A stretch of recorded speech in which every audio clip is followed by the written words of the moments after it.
Okay, so have you ever, like, made a big decision and then you just can't stop thinking about the what ifs? Like, what if I'd chosen differently? What would my life be like now? Oh, absolutely. I think everyone does that, right? The what if game, it's just so fascinating to think about. Yeah, exactly. But what if, and here's where things get really interesting, what if those what ifs aren't just playing out in our heads? What if they're actually happening, like in real separate universes? Whoa, now we're talking parallel universes. And, this idea, which sounds like pure science fiction, it actually has some pretty solid roots in science, especially when you start looking into quantum mechanics. Exactly. And that's exactly what we're diving into today. The mind-blowing concept of parallel universes. We'll be looking at some really cool discussions around quantum mechanics, and then we'll also get philosophical and explore the big questions this whole idea raises. Sounds like a wild ride. Oh, it definitely is. But we're going to unpack it all in a way that hopefully doesn't make your head spin too much. Our goal today is to give you a solid understanding of the current scientific and philosophical thinking around parallel universes. When you really think about it, this isn't just about some abstract physics concept. We're talking about the nature of reality itself. What is real? What's possible? These questions get really deep when you start thinking about parallel universes. Okay, so let's jump right in. First things first, quantum mechanics. Now, I know physics can be a bit intimidating, but trust me, this is fascinating stuff. Think of quantum mechanics like the rule book for the tiniest parts of the universe, like atoms and the particles inside them. And one of the weirdest things about these tiny particles is that they can do something called superposition. Superposition, that's a mouthful. It is, but it's actually pretty straightforward. When you flip a coin and it's spinning in the air, before it lands, it's not heads or tails, it's both at the same time. That's kind of what superposition is like. Quantum particles can be in multiple states at once until they're observed. Okay, so they're like undecided until we look at them. Right, and that's where things get even weirder. And it leads to something called the measurement problem. So these quantum particles are happily existing in multiple states, and then we come along and try to measure them, and boom, they suddenly choose one state, like that spinning coin finally landing on heads or tails. But the big question is, how does our observation force them to make a choice? It's like we're somehow influencing reality just by looking at it. That's pretty trippy. It is. And there are different ways to interpret this. The one we'll be focusing on today is called the many worlds interpretation, or MWI. Oh yeah, the MWI. Now things are about to get really wild. You got that right. Now, the MWI was proposed by physicist Hugh Everett back in the 1950s, and it basically says that the universe doesn't actually choose one outcome when a measurement is made. Instead, every possible outcome actually happens, but in a separate branching universe. Whoa. Hold on. So you're saying that every time a quantum particle could go left or right, the universe splits into two, one where it went left and one where it went right. Exactly. Mind blown yet. Definitely feeling the brain stretch. I know, right? Yeah. And think about it this way. Imagine you're at a crossroads in your life, a big decision to make. According to the MWI, the universe doesn't just follow the path you choose, it splits, creating a separate universe for every possible choice you could have made. So there's a you out there who took the other path, and they're living a whole different life, completely unaware of the other yous. So it's like those choose-your-own-adventure books, but on a cosmic scale. Exactly. It's pretty wild to think about, right? But it's really important to remember that the MWI is just one interpretation of quantum mechanics. There are other interpretations out there, and none of them have been definitively proven. And to be clear, it's not like you can just hop between these parallel universes. It's not like stepping through a portal. It's a much more abstract concept. Yeah, definitely. So we've laid out this really wild idea, but why would anyone even take it seriously?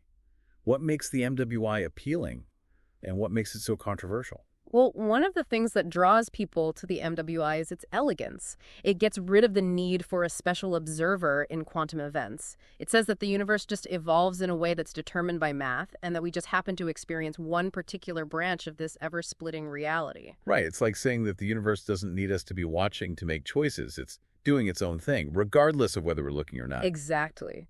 But of course, the idea of countless versions of ourselves living out every possible variation of our lives, that's pretty mind-blowing, and for some, pretty unsettling. It's almost too much to comprehend. And that's where a lot of the controversy comes in.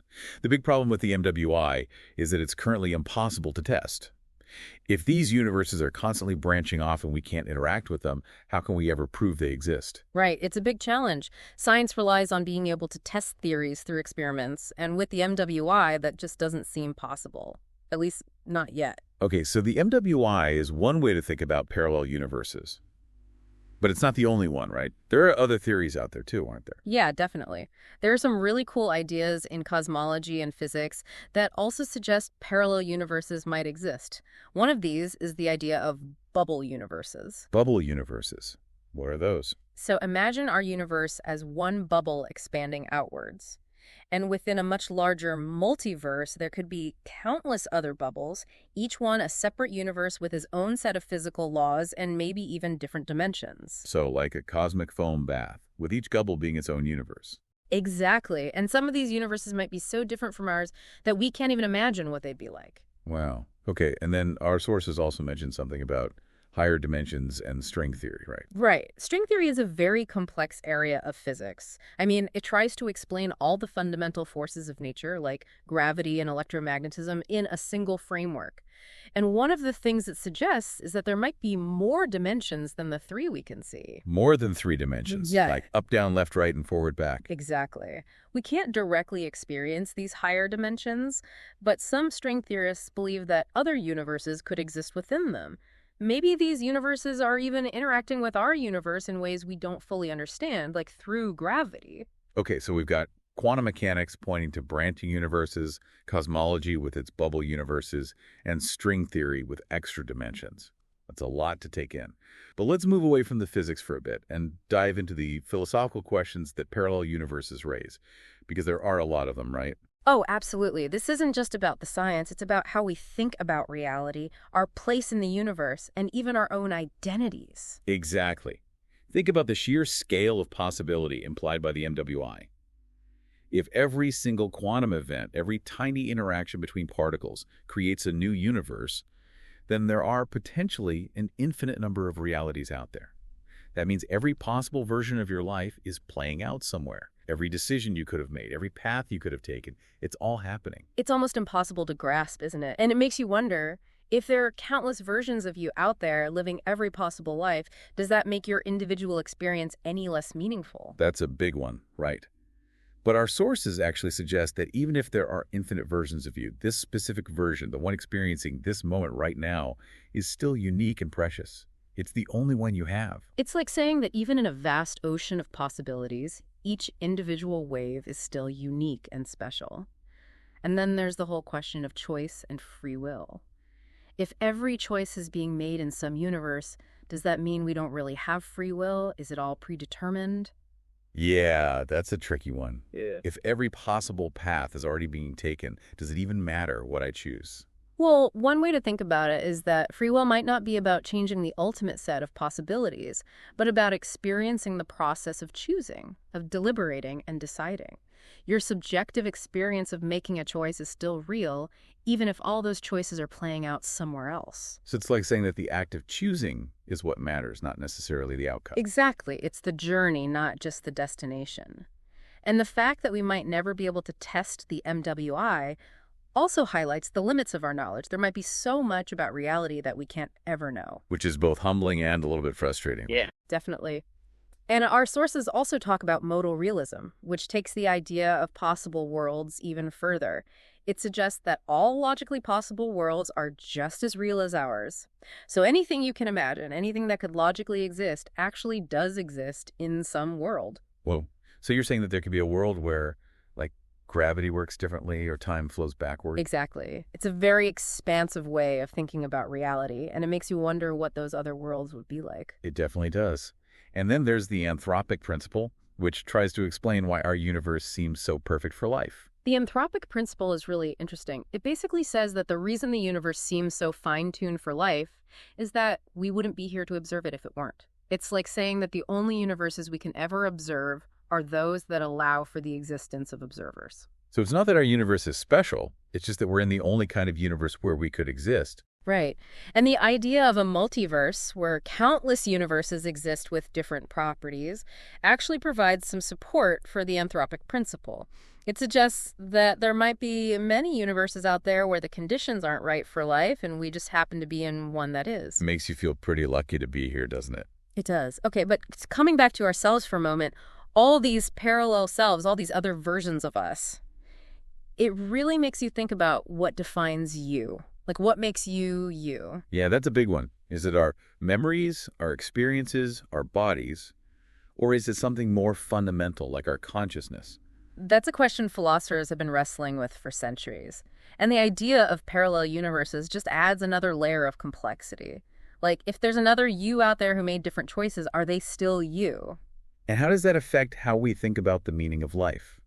If every possible outcome already exists somewhere, does that make our choices less meaningful? That's a question that everyone has to grapple with for themselves. Some people might find it liberating, knowing that all possibilities are being realized. Others might find it unsettling, thinking that nothing they do really matters. It definitely makes you think. Okay, but let's switch gears for a bit and talk about something that I think a lot of people find really exciting. The possibility of actually traveling to parallel universes. It's a common theme in science fiction, but are there any real scientific possibilities? Well, it's definitely more fiction than science right now, but there are some theoretical ideas out there, although they're very speculative. Okay, so let's dive into the speculation. What are some of these theoretical ideas? Well, one idea comes from the theory of inflation. It suggests that in the very early universe, right after the Big Bang, the universe expanded incredibly quickly, and during that expansion, multiple bubble universes might have formed. These bubbles could be separate universes, each with its own unique properties. So like those bubble universes we talked about earlier. Exactly. But the problem is that these bubble universes would be incredibly far away from us, and they're probably moving even farther away all the time because of the expansion of the universe. So getting to one of them would be a huge challenge, to say the least. Yeah, I think it's safe to say we won't be booking any inter-universe flights anytime soon. Ha! Probably not. But what about the many worlds interpretation? Does that offer any possibilities for traveling to other universes? Well, that's where things get really interesting. The MWI is actually related to another very popular science fiction concept, time travel. Ah, yes, time travel, a perennial favorite. And the MWI actually provides a pretty neat way to think about time travel and the paradoxes that come with it. Like the classic grandfather paradox, right? Where you go back in time and accidentally kill your grandfather before your parents are born. Exactly. It creates a logical contradiction. If you killed your grandfather, you would never have been born, so you couldn't have gone back in time to kill him in the first place. A real head scratcher. So how does the MWI help? Well, there's an idea called the self-consistency conjecture, which says that you can travel back in time, but you can't change the past in a way that creates a contradiction. Any actions you take in the past must already be part of that history. So it's like saying that the past is fixed and unchanging no matter what I do. Exactly. And the MWI explains this by saying that when you travel back in time, you're not actually entering your own past. Instead, you're entering a different branch of reality, an alternate history where things might have happened differently. So instead of changing my own past, I'd be creating a new history in a different universe. Exactly. It's a neat way to resolve those pesky paradoxes. But of course, this is all theoretical. We have no idea how such a branching of reality would actually happen or how we could control it. Right, it's all very speculative. And our sources point out that even trying to work out the physics of time travel gets really complicated. There are a lot of theoretical problems with trying to create a time machine or manipulate space-time in a way that would allow for time travel. Yeah, like trying to stabilize quantum fields around a time machine gets really tricky. It often requires making some pretty big assumptions about how physics works, and some physicists just aren't comfortable with that. But there's one theoretical test for alternate histories that our sources mention, right? Yeah, it's a pretty simple idea. If we ever figured out how to travel through time, we could try to change something in the past that we remember happening. If we can't change it, no matter how hard we try, it might mean that there's only one fixed timeline. But if we could change the past and create a different outcome, that would be pretty strong evidence for alternate histories, and maybe even the MWI. So the test for parallel universes is to try and mess with our own past. Oh. Makes sense. But for now, it seems like traveling to other universes, whether through time travel or some other method, is still just a dream. For now, it's definitely still in the realm of science fiction. Okay, so let's recap what we've covered today. We started with the idea of parallel universes, and we looked at how quantum mechanics, specifically the many worlds interpretation, suggests that these other realities might actually exist. We also explored other theories, like bubble universes and extra dimensions, that also point to the possibility of parallel universes. And we dove into the big philosophical questions that this whole concept raises. What is real?